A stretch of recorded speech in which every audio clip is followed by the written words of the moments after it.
Hello YouTube, I am back again.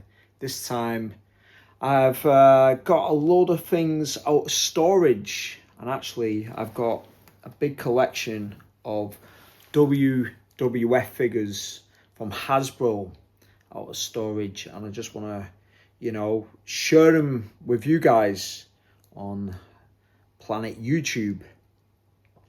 So some of these are from like the latest series of the WWF. These have been in storage for a long time.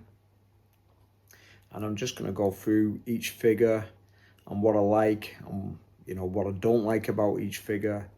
And first up, I'm going to go with Jacques.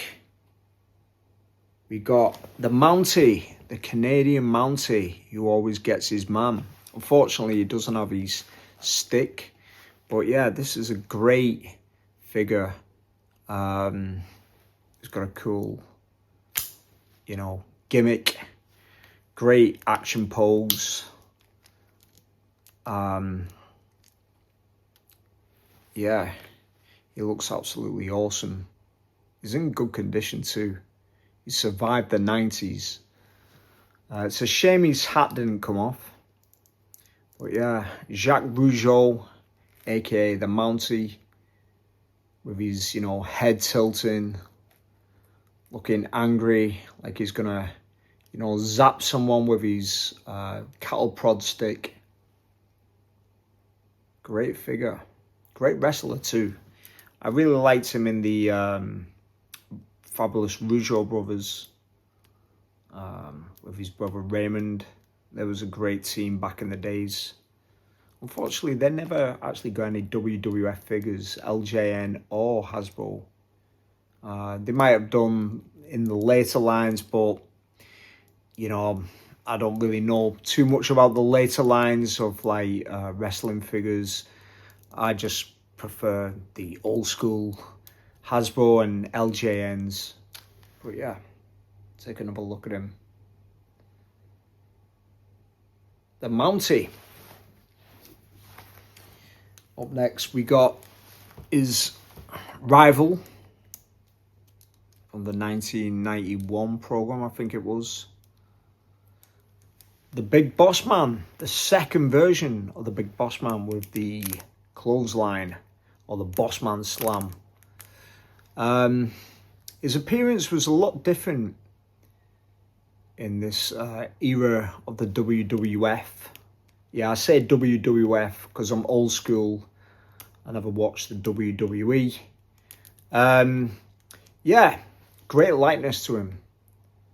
I did like the original Big Boss Man heel character, the WWF figure. But I think this is a great figure. This one's, a bit sun damaged on the back. It's got a bit of paint wear and that. I don't have his nightstick anymore. But yeah, great figure. His action gimmick still works. His joints are quite stiff and that. Yeah, I really like the Big Boss Man. He was a great wrestler. I liked him more as a heel than a good guy. But he's a pretty cool good guy too.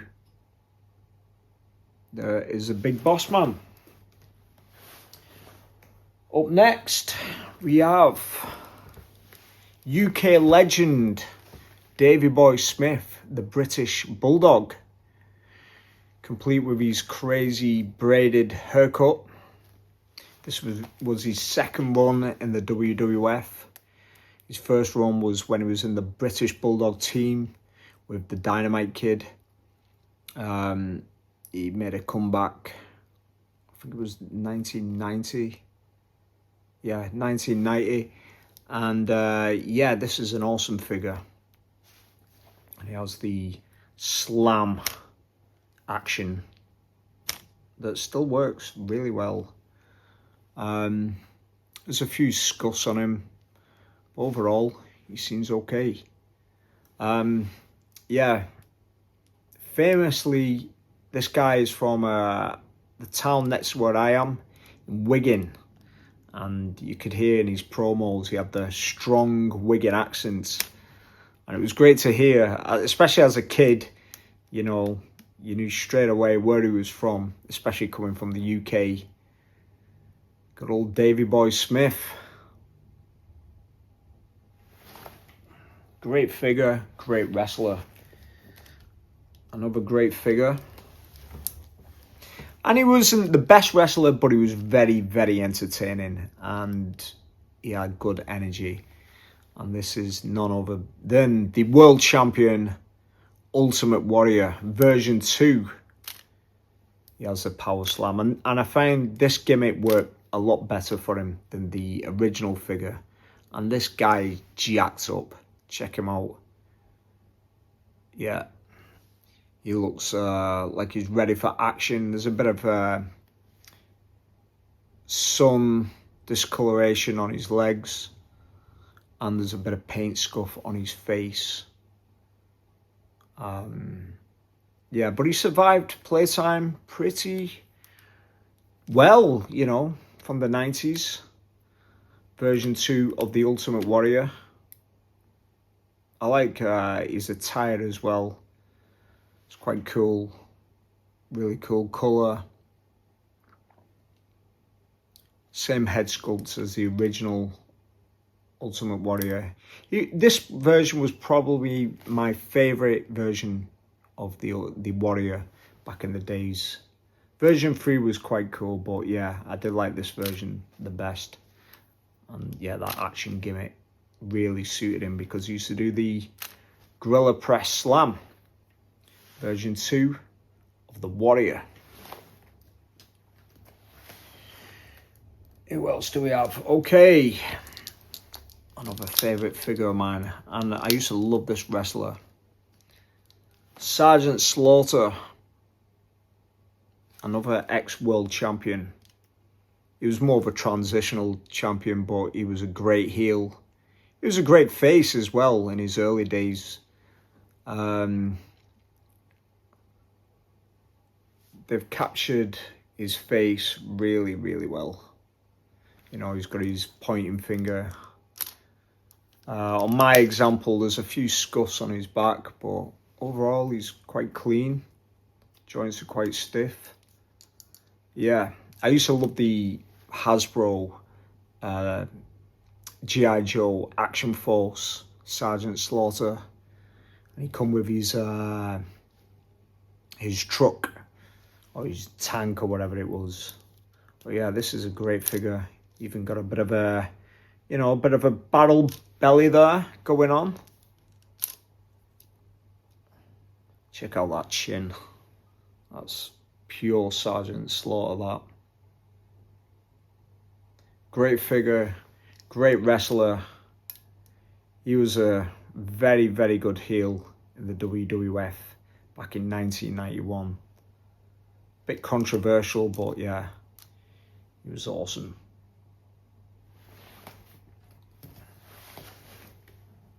Okay, we have the immortal Hulk Hogan version 2 with his bear hug gimmick. Mine's a little bit battered, but he's okay. I really like this figure. I like version 1 a lot, but yeah, I like this one. And this one is unique to the Hasbro line because no other wrestler had this gimmick. So this body mold and arm mold was completely unique to this figure.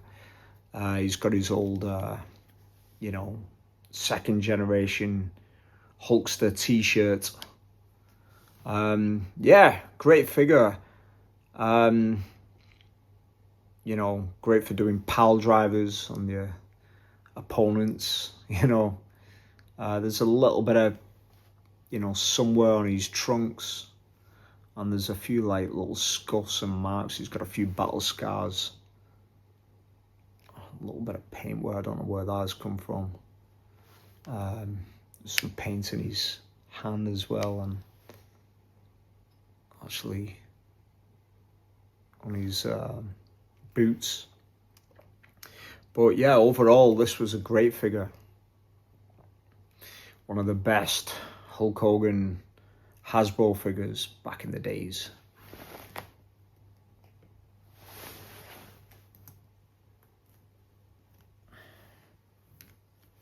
Okay, this is an odd figure with a very, very odd action gimmick. We got Marty Jannetty, one half of the Rockers. I don't have Shawn Michaels with me, but yeah, this is Marty Jannetty, and check out this gimmick. It's so bizarre.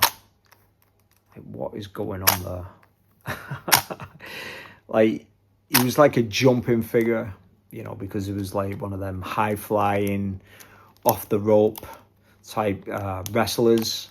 So I get why they did that, but that is just absolutely bonkers. His face looks really, really goofy. It doesn't really look like the real guy. It looks more like a garbage pail sticker.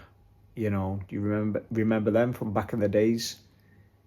He has like a really goofy expression on his face. Nah, not my best figure in the collection. Great wrestler. He was awesome in the Rockers. But yeah, this figure's not the best. He survived playtime probably because he wasn't played with that much, especially with that crazy gimmick. There you go, Marty Jannetty, one half of the Rockers. Okay, another cool figure. We got the Earthquake. He was a great heel, and he was in a good tag team with Typhoon called the Natural Disasters. And what I liked about this figure is you could move his legs independently and do his Earthquake, you know, splash, where he just like basically sits on his opponents. Yeah, he survived playtime pretty well. He's got the tattoo on his arm. And he's got the smash gimmick. Yeah, good likeness to his face as well. He was an awesome wrestler, and this guy could move. As a big guy, you know, he could move in that ring, and he could even like do drop kicks and, you know, all kinds of crazy moves. He was really agile for a guy that was like really tall and super heavy. Earthquake, awesome wrestler. He should have been world champion at one point. I know he was tag team champion, but yeah, should have given the belt at some point. Another wrestler that should have got the belt, Jake the Snake Roberts. Love this wrestler. He's so cool. I've got another example of him that's a lot better, but this one's like a bit battered, you know, loose joints. He doesn't have Damien the Snake. You know, the paintwear is not hammered on him. Yeah. But the gimmick on the arm is really loose. And his gimmick was like this punch, which was kind of weird. It was on a spring. Like most of the wrestlers, they were spring loaded to perform the gimmicks. But yeah, if you can get past that, it's actually a really cool figure. Great likeness to him. He's in a good pose as well, so he can give his opponents the good old DDT, which he made famous. And I don't think anyone did a DDT as good as Jake. Maybe Arn Anderson, he did a pretty good DDT. But Jake, he was the master of the DDT. Great character.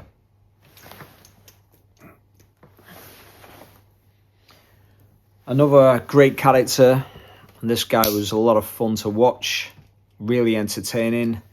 Hacksaw Jim Duggan. Unfortunately, I don't have his 2x4 plank of wood, but yeah, he survived playtime. His gimmick still works. Yeah, he's a little bit loose around the waist, but overall, couldn't have been speed then. Overall, he's quite good. He's survived. And yeah, fun character. I love his face sculpt. It captures that crazy, wildness to him. It was a lot of fun to watch. And, you know, he's even got like the thumb up to do his whole gimmick, or his whole chant, what he used to do in the ring. Yeah, he was awesome. King Hacksaw Jim Duggan. Great wrestler. Great figure too. Very cartoony. Another cartoony character. And this guy was fierce in the ring. In real life, was Legion of Doom member Animal. Yeah, I was quite gutted when these come out that they had the armor. It would have been great if they could like remove the armor, but I see why they did it. But yeah, he's a great character, great figure, great wrestler. You know, especially as the Road Warriors, and when they come into the WWF, the Legion of Doom, they basically took over, just, you know, demolished all their opponents. They had a great feud with the Nasty Boys and the Power and Glory team. They should have got figures, the Power and Glory team. They also had a little run against Demolition. But yeah, he was an awesome figure. His action gimmick still works. Me personally, I wouldn't have given this action gimmick. I'd have probably given him like the Macho Man Randy Savage gimmick. I think that would have worked better for him. But yeah, the face sculpt is really, really cool. Check out that mohawk. Yeah, he looks cheesed off and ready to power slam his opponents. I find the problem with this figure as well is the spikes would snap off quite easily. The plastic was quite brittle, as you can see on my example. There's a few snaps, spikes. He's got a few battle scars, but overall, he's quite cool. I don't have Hawk, unfortunately, and I think they'd made a bad job of Hawk. I know that he was like another jumping character, but I think they could have done a better job of him because he was a great wrestler, one of the best. But I think they messed up his figure. Okay, now the last example that I have is the Bushwhackers, the crazy Bushwhackers. This one's that crazy, his head keeps going back to front. It's like he's possessed by the exorcist or something. Let's look at Bushwhacker Butch first. He had this stomping gimmick, which really suited his character, actually. You know, he's got the crazy arms. Yeah, Butch was cool. My example has got the loosest head ever. But yeah, good old Butch, ready to stomp his opponent down. And then we got Luke, who is in a probably better pose, and he has a better gimmick. You know, he can do the Bushwhacker, you know, march or stomp or whatever. And yeah, they've really captured his face. Great likeness to the character. He's even got a tooth missing. Yeah, these were fun back in the WWF. And they were brutal characters as the sheep herders, you know, in the old territory days. But when they come into the WWF, they become, you know, lovable faces, you know, great characters. And they got the crowd hype. I was lucky enough to see these in Birmingham, and they were great. They was so much fun to watch. Yeah, good old bushwhackers. So yeah, that concludes my little find. You know, good old attic find. My old WWF figures. If you like these videos, please subscribe, and I will make you more content.